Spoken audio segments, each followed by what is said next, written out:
look at one of the greatest teams in sports history brings us back on BPTV. As promised, Jack Curry joins us now. Jack, you're the author of this new book about the 1998 Yankees. And just what's the process when you start doing something like this? Well, Chris, I'd done books with our colleagues, David Cohn and Paul O'Neill. Obviously, the Coney one focused on pitching, the O'Neill one focused on hitting. And even those guys who were players on the 98 team, when we got to that portion of the interviews for those books, I could just sense how much reverence they had for that team. So 25 years later, everyone loves anniversaries. Everyone loves dominance and great teams. And I said to myself, this is my next book project. I have to tackle that 98 team. Yeah, and David Wells, as we remember, threw that perfect game back on May 17th against the Twins. Paul O'Neill squeezing that final out. Jack, I was at that game. I was lucky enough to be at that game. What are some of the things, you covered the team, but what are some of the things that you learned in writing this book about the squad? Well, Chris, you bring up Wells. There was a clash between Wells and manager Joe Torre that season. I knew about that. It wasn't secretive, but both Joe and David Wells were very forthcoming with me when I talked to them about that in this book. And I think David Cohn is an unsung hero. Not only did he win 20 games, he swooped in and he acted as an intermediary between Torre and Wells.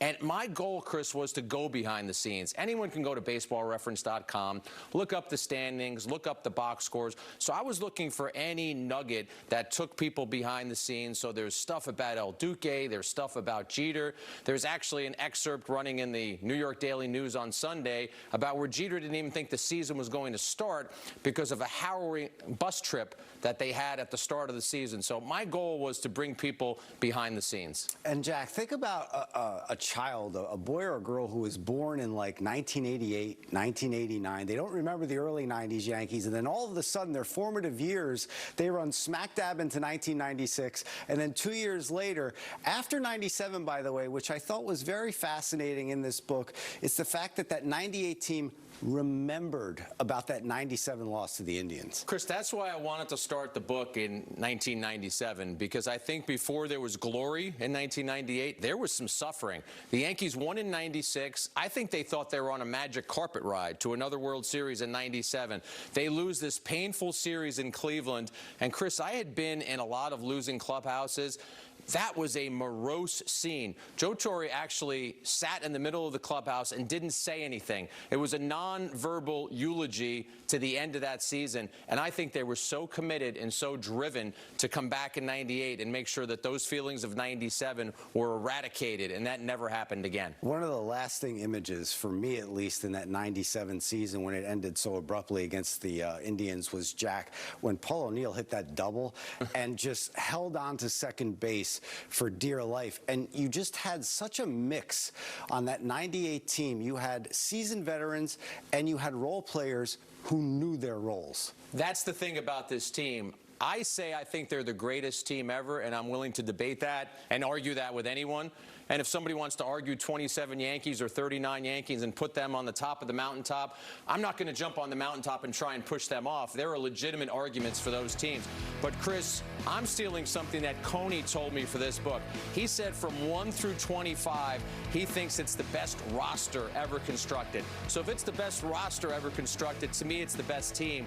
So whether it was Bernie Williams hitting in the middle of the order and winning a batting title and being the best player on that team, or Homer Bush hitting 380 and pinch running and knowing his role, I think everyone on 98 knew his role and succeeded at his role. You brought up Homer. Let's stick with Homer for a second, because there is a brief thing in the book about Homer Bush and how Joe Torre kind of dressed him down and then picked him up in the same game. Can you just give us a little taste of that? Those are the stories I wanted to bring out in this book. Homer Bush was a pinch runner. He goes into pinch run in a game in Baltimore. Shane Spencer, who's having the September of any player's life, hits a ball off the fence. Homer thought it was going to go. It didn't. It ended up being a double. Homer Bush still scored. He's giving fist bumps and high fives, or whatever they gave in 1998. Maybe it was more of a handshake. And everybody is excited. Joe Torre wasn't excited. Joe Torre saw that he didn't run hard and said something to him about it. Bush was slumped down in the dugout. He's sad.